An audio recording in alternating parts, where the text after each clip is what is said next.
The words came through my phone speaker like ice water. "Mom, we're not running a charity here." My son David didn't know that 6 hours earlier, at exactly 9:47 that morning, I'd sat in my lawyer's office and signed the papers that moved every single dollar out of his reach. Every single one.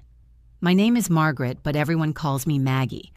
I'm sitting here today at 67 years old, and I need to tell you this story because I know some of you out there might be going through something similar. So before we begin, drop a comment and let me know. Where are you watching this from? I'd love to know I'm not alone in this. Now, let me take you back to how this all started, because the truth is, it didn't begin with that phone call. It began 35 years ago when I first held my son, David, in my arms and promised him the world. I kept that promise. God help me. I kept it over and over again. My husband Richard and I weren't wealthy, not by a long shot. Richard worked as an electrical engineer, and I taught 3rd grade for 23 years. We lived in a modest 3-bedroom house in Ohio, drove sensible cars, and clipped coupons every Sunday morning over coffee. But we had something more valuable than money. We had a plan, and we had discipline. Every month, Richard would sit at our kitchen table with the checkbook, and we'd put away whatever we could. Some months it was $50. Some months, when things were tight, it was $15. But we never missed a month, not once in 32 years of marriage. We had 2 children. David came first, and then 3 years later, our daughter Jennifer. I loved them both with everything in me. I still do, even now. But love, I've learned, doesn't always go both ways, at least not the way you'd hope. David was always ambitious. Even as a little boy, he'd talk about living in a big house and driving expensive cars. I thought it was adorable then. I'd ruffle his hair and tell him, "Dream big, sweetheart. Your dad and I will help you get there." And we did help. When David got into Ohio State, we paid every penny of his tuition, $43,000 over 4 years. We had it saved, every cent accounted for in that college fund we'd been building since he was in diapers. Richard was so proud the day we wrote that first check. "This is what we worked for, Maggie," he said to me, "this right here." Jennifer was different, quieter, more practical. She got a partial scholarship to nursing school, and we covered the rest, another $28,000. We were happy to do it. That's what parents do, right? You give your children the opportunities you never had. After college, David got a job at a marketing firm in Columbus. He was doing well, making decent money, but he wanted more. He came to us with a business plan. He wanted to start his own digital marketing company. He needed $60,000 for startup costs. Remember sitting at that same kitchen table where Richard used to do the budget, looking at our retirement account statements? We were 54 and 57 then. The $60,000 was a big chunk of what we'd saved. "Mom, Dad, this is my shot," David had said, his eyes bright with that same ambitious fire I'd seen since he was 5 years old. "I'll pay you back with interest, I promise." Richard and I talked about it for a week. In the end, we gave him the money, not a loan, a gift. "Consider it your inheritance early," Richard told him. "Build something you're proud of." David's company did well. Really well. Within 5 years, he had 12 employees and was pulling in 7 figures annually. He bought a house in a gated community, married a woman named Stephanie who wore designer clothes and got her nails done every week. They had 2 kids, our grandchildren, Tyler and Emma. Beautiful children. I barely know them. I remember the first time I visited that house. It was 2 years after they'd moved in. David had been putting off my visits. "We're still settling in, Mom," he'd said over and over. When I finally got the invitation, I was so excited I could barely sleep the night before. The house was enormous, over 4,000 square feet sitting behind an iron gate in a development where every lawn looked identical. Stephanie gave me a tour, her heels clicking on the marble floors. Everything was white and gray and perfectly staged, like a furniture showroom. Not a toy out of place, not a crayon mark on any wall, not a single photo that looked like it had been taken by anyone who actually loved the people in it. "We just had the living room professionally photographed for a magazine feature," Stephanie told me, gesturing to a room I was pretty sure no one was allowed to sit in. Tyler and Emma barely spoke during dinner. They sat up straight at the table, using proper utensils, asking to be excused when they were finished. They were 7 and 5. They should have been messy and giggly and spilling things. Instead, they acted like tiny adults at a business dinner. After that visit, the invitations stopped coming. I'd call to ask about coming for holidays, and there was always a reason why it wouldn't work. They were traveling. Stephanie's parents were visiting. They had commitments. The house was being renovated. Always something. Jennifer married a good man named Paul, a high school teacher. They had one daughter, Chloe. They lived simply, saved carefully, and never asked us for anything more than we'd already given. Jennifer called me every Sunday. She'd tell me about Chloe's soccer games and Paul's students, and she'd always ask how I was doing. Really ask, not just the polite version of asking. When Richard got sick, everything changed. It was pancreatic cancer. They caught it late, stage 4. We had 8 months from diagnosis to the day I held his hand while he took his last breath. 8 months that cost us $240,000, even with insurance. We had to sell our house, the house where we'd raised our babies, the house where Richard had sat at that kitchen table every month for 3 decades. But Richard had been smart. Years earlier, he'd taken out a life insurance policy, a big one, $500,000. "Just in case, Maggie," he'd told me when he bought it, "I want to make sure you're taken care of."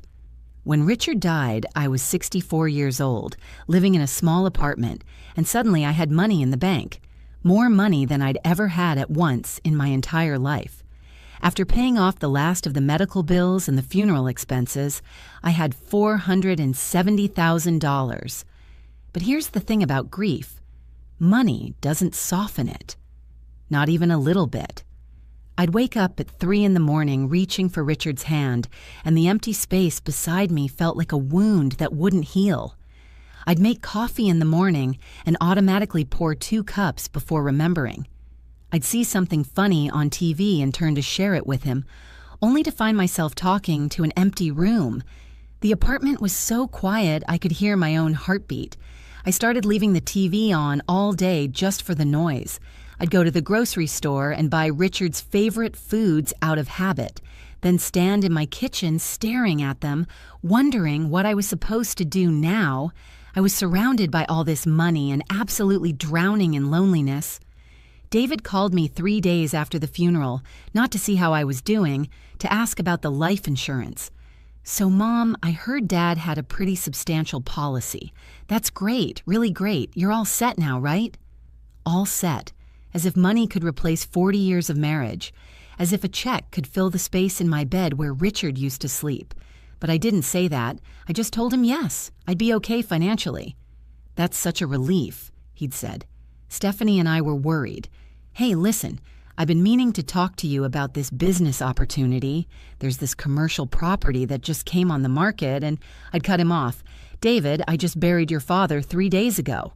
Right, of course. "Sorry, Mom, bad timing. We'll talk later." We didn't talk later. In fact, over the next 2 years, I heard from David maybe 6 times. Birthdays, holidays, always brief, always polite. Always with Stephanie in the background saying they needed to get going. Jennifer, on the other hand, came to visit me every other weekend. She'd bring Chloe, and we'd bake cookies or watch old movies. She never asked about the money, not once. I tried to be involved with David's family. I'd call to ask about Tyler and Emma's activities. I'd send birthday gifts and Christmas presents. Sometimes Stephanie would text back a thank you with a generic emoji. Sometimes I'd hear nothing at all. Last year, I made a decision. I wanted to give both my kids something substantial while I was still alive to see them enjoy it. I called them both and told them I was giving them each $100,000. Jennifer cried. Actual tears. "Mom, are you sure? This is too much." "I'm sure, honey. Use it for Chloe's college fund or take a family vacation or just put it away for a rainy day. It's yours." David's response was different. Wow, that's generous, Mom. Really generous. Hey, you know what? This is perfect timing. Stephanie and I were just talking about renovating the kitchen. This'll cover most of it. $100,000 for a kitchen renovation. I didn't say anything. After I gave them that money, something shifted in me. Maybe it was turning 67. Maybe it was spending another year alone in my small apartment, eating dinner by myself every night, watching TV shows Richard would have hated. But I started to feel this deep, aching loneliness that I couldn't shake. I'd wake up in the morning and think, is this it? Is this all there is now? My apartment was quiet. Too quiet. The walls were beige. The carpet was beige. Everything was beige and still and empty. I'd go days without speaking to another person except the checkout clerk at the grocery store. I started thinking about what it would be like to be around family again, to hear children laughing, to sit at a dinner table with more than one plate on it. The loneliness was becoming unbearable. I'd see families at the grocery store, mothers with their adult children, grandparents holding little hands, and I'd have to leave the store before I started crying in the cereal aisle. I had 2 children, 4 grandchildren, and I was spending my days alone in a beige apartment watching game shows. This wasn't what Richard and I had worked for. This wasn't what we'd saved for. We'd built that nest egg so I could have a good life, not so I could sit alone counting my money like some modern-day Scrooge. I looked at my bank statements and felt sick. What was the point of having nearly $500,000 if I was going to die alone and miserable? You can't take it with you. Richard used to say that all the time. And he was right. So 3 months ago, I made a decision.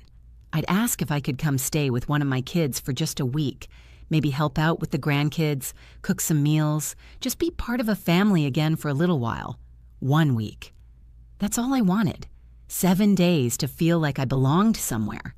I thought carefully about who to ask first. Jennifer and Paul's house was small, a 3-bedroom ranch. With Chloe and the 2 of them, they didn't have a spare room. David and Stephanie, on the other hand, lived in a 5-bedroom house. 5 bedrooms for 4 people. Surely they could spare one for a week, but I didn't want to impose. So I decided I needed to make sure my finances were properly in order first. I wanted to have everything documented, everything clear, just in case anything happened to me while I was visiting. I called my lawyer, Thomas Walsh, a man Richard and I had used for years. Tom, I said, I need to update some things. Can I come in? We set an appointment for a Tuesday morning. I got there at 9:30, and for the next hour and a half, Tom and I went through everything, my will, my accounts, my assets. Tom, I said finally, I want to set up a trust. I want to make sure that if anything happens to me, Jennifer gets 65% and David gets 35%. Tom looked at me over his reading glasses. That's quite a disparity, Maggie. Are you sure? I'm sure. And Tom, I want to move all my liquid assets into an account that only I control. No beneficiaries, no joint access, nothing. Not until the trust executes. That's unusual, he said. May I ask why? I thought about how to answer that. Finally, I said, let's just call it a precaution. It took 2 hours to complete all the paperwork. By 11:47 that morning, every dollar I had, the remainder of Richard's life insurance, my own savings, everything, was in a new account, an account that only I could touch. I sat in my car in the parking garage afterward, my hands shaking a little. I'm not sure why I was shaking. Some part of me knew, I think. Some part of me knew what was coming. That afternoon, I picked up my phone and called David. He answered on the 4th ring. I could hear voices in the background, laughter. Hey, Mom, what's up? Hi, sweetheart. I hope I'm not catching you at a bad time. Nah, just having some people over. Backyard barbecue thing. What do you need? What do you need? Not, how are you? What do you need? Well, I said, trying to keep my voice light, I was thinking it might be nice to come visit you all for a bit. Maybe a week. I could help out with Tyler and Emma and... Hold on, Mom. His voice got muffled, like he'd put his hand over the phone. I could hear him talking to Stephanie, though I couldn't make out the words. He came back on. Yeah, so, the thing is, Mom, we've got a pretty busy schedule coming up. Tyler's got soccer camp, Emma's got piano, and Stephanie's mother is actually planning to visit in a few weeks, so I could come after that? I offered. I'm flexible. Anytime that works for you all. Another pause. More muffled conversation. Look, Mom, I'm going to be straight with you. Having house guests is it's a lot, you know? Stephanie likes things a certain way, and with the kids' schedules and work and everything, it's just not a great time. Something cold settled in my chest. David, I'm not a house guest. I'm your mother. I know, Mom, but I'm asking for 1 week, just 7 days with my son and my grandchildren. His voice changed then, got harder. Mom, look, we're not running a charity here, okay? We've got our own lives, our own routines. I can't just drop everything because you're feeling lonely or whatever. Maybe you should look into some activities at the senior center or something. The senior center. I was 67 years old. I'd given this man every opportunity I could afford. I'd given him my savings for his business. I'd given him $100,000 a year ago for a kitchen renovation. And now I was asking for a week, 1 single week, to be part of his family, and he was telling me to go to the senior center. David, I said quietly, I need you to listen to me very carefully. Mom, I really need to get back to my guests. This morning, I continued, my voice steady now, at 9:47 a.m., I sat in my lawyer's office and transferred every asset I have into an account that only I can access. The $100,000 I gave you last year, that's the last money you'll ever see from me. The inheritance you were probably counting on? I've restructured my will. Silence. Mom, what are you? I'm not finished. I spent 35 years putting you first. I paid for your education. I funded your business. I gave you everything I could give you. And you just told me that asking to spend 1 week with my grandchildren is too much of an imposition because you're not running a charity. Mom, wait, I didn't mean... The charity, David, was me. I was the charity. For your entire life, I gave and gave and gave. And now I'm done. Mom, come on, you're being ridiculous. I'll be calling Jennifer now. Goodbye, David. I hung up before he could say another word. My hands weren't shaking anymore. I sat there in my beige apartment looking at my phone, and I felt something I hadn't felt in years. Power. Clarity. I called Jennifer. She answered on the first ring. Hey, Mom, perfect timing. Chloe and I were just talking about you. We're making your famous chocolate chip cookies, and we couldn't remember if you use salted or unsalted butter. Just like that. Just easiness. Love. The way family should be. Unsalted, I said, and my voice cracked a little. Mom, are you okay? And suddenly I was crying. Not sad crying. Something else. Relief, maybe. Or grief for all the years I'd spent hoping David would turn into someone he was never going to be. Mom, what's wrong? Do you need me to come over? No, baby, I said. Actually, I was calling to ask you something. Would it be okay if I came to stay with you and Paul for a week? I know you don't have much space, and I don't want to impose. Mom, stop. Of course you can come. When? Are you sure? I know the house is small. Mom, you could sleep on the couch for all I care. We'd love to have you. When do you want to come? I started crying harder. How about this weekend? Perfect. Chloe, Grandma's coming to stay. I heard Chloe's excited squeal in the background. Mom, she's so excited. Paul's going to be thrilled. He keeps saying we don't see you enough. We talked for another 20 minutes. Easy, flowing conversation. She told me about Paul's new position as department chair, about Chloe making the honor roll, about their cat learning to open cupboard doors, normal things, family things. After we hung up, I sat in my quiet apartment and felt peace for the first time in months. My phone rang 15 minutes later. David. I didn't answer. He called again and again. 4 calls in 30 minutes. Finally, a text. Mom, I think we got our wires crossed. Of course you can come visit. Stephanie and I would love to have you. I didn't respond. Another text, 10 minutes later. Mom, please call me back. I'm sorry if I sounded harsh. You caught me at a bad time. Obviously, you're always welcome here. Then, an hour later, Mom, I'm worried about what you said about your accounts and your will. Can we please talk about this like adults? There it was. He wasn't sorry about telling me to go to the senior center. He was worried about the money. I turned my phone off. That weekend, I packed a bag and drove to Jennifer's house. It's only 40 minutes away, but I'd only been there a handful of times in the past year. I'd always told myself they were busy, that I didn't want to intrude. When I pulled up, Chloe was already running out the front door. "Grandma!" She threw her arms around me, and I held her tight. Paul came out next, grinning. "Maggie, let me get your bag. We cleared out the craft room for you. It's small, but it's got a bed and a window, and Chloe made you a welcome sign." That week was everything I'd hoped for and more. I woke up to the smell of coffee brewing. I helped Chloe with her homework at the kitchen table. I taught her how to make Richard's famous spaghetti sauce.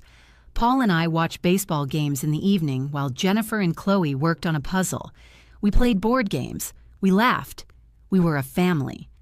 On Monday, Chloe asked me to walk her to the school bus stop. Just the two of us, hand in hand, talking about her science project on the solar system. When the bus came, she hugged me goodbye like it was the most natural thing in the world. Tuesday, I helped Paul grade papers while he told me funny stories about his students. He asked my opinion on things, listened to my answers like they mattered. Wednesday, Jennifer let me come with her to the grocery store, and we took our time walking the aisles, not because we were in a hurry to get home to emptiness, but because we were enjoying each other's company. We laughed about old family stories, debated which pasta sauce to buy, acted like mothers and daughters should act. Thursday night, we all piled onto the couch together to watch a movie. Me, Jennifer, Paul, and Chloe. Chloe fell asleep with her head on my shoulder. I sat there, feeling her breathe, feeling like I was exactly where I belonged. This was what family was supposed to feel like.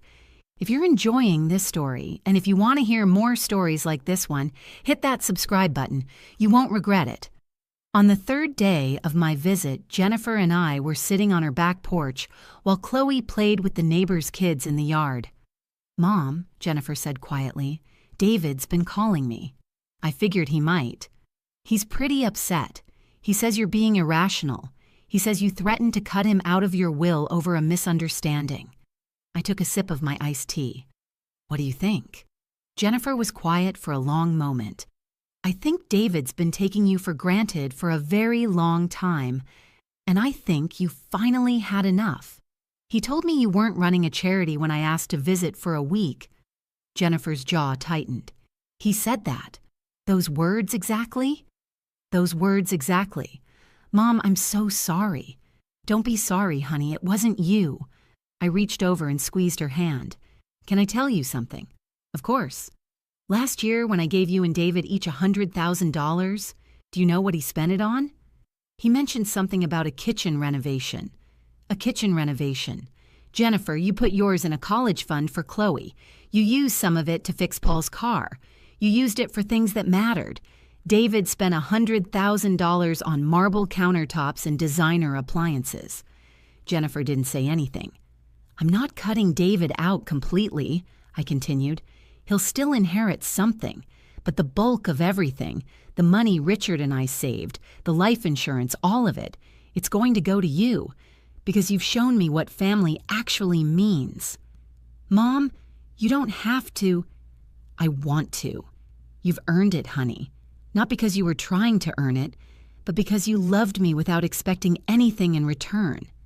We sat there in the quiet afternoon, watching Chloe play. I felt more at home on Jennifer's back porch than I'd felt in my own apartment in 2 years. By the end of the week, I'd made a decision. I didn't want to go back to that beige apartment. I didn't want to be alone anymore. "Jennifer," I said the night before I was supposed to leave, "what would you think about me moving in with you all? Permanently?" Jennifer looked at Paul. Something passed between them, one of those wordless conversations that long married couples have. "We've actually been talking about that," Paul said. "The craft room is yours if you want it, Maggie. We'd love to have you here." I started crying again, the good kind of crying. "But," Jennifer added, We're not taking rent money from you. You're family, not a tenant.